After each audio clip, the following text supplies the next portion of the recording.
Avvalambor assalomu alaykum, hurmatli yurtdoshlar, hurmatli saxovatpesha insonlar. Demak, Qashqadaryo viloyati Qo'qon tumani Itak mahallasidan Ochilov Hazrat akamizni xonadoni va shu insonimiz oilasi Sattor va Hayit opamiz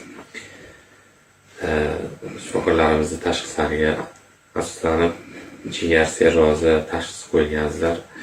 Operatsiya tezkorlik bilan kuni vaqti belgilangan. Operatsiya Hindiston davlatida bo'ladi azizlar. Bilasizlar, jigar sirrozi bu eng oxirgi etaplardan biri jigar almashtirish yo'li.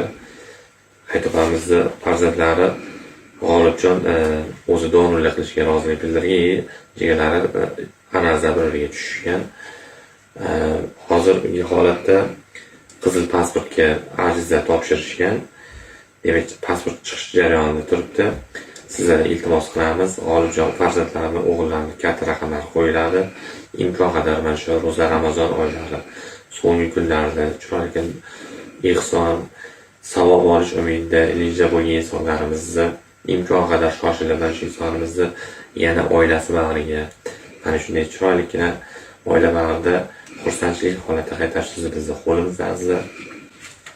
Xudo olsa maksimal harakat qilib, o'ziga qarindosh urug'lari bilan harakat qilishmoqda, qolaversa yer uchastkalarini sotuvga qo'yishgan ekan. Imkon qadar siz aziz saxovatpesha insonlarimizdan bilmagan, tanimaganlarni videolarimiz maksimal tarqatib qo'yib, mana shu ulug' ayyomda Xudo olsa savob olish ilija bo'lgan insonlarimizga videolarni tarqatib qo'yishga umiddamiz. Xudo olsa duo qilib qo'yinglar. Har tomonlama ham moddiy ham ma'naviy ko'makdosh bo'lib, mana shu oilamizni Hayit opamizni Xudo olsa mana shu darddan forig' etishda kattakon ko'makdosh inson bo'lsa degan umiddamiz.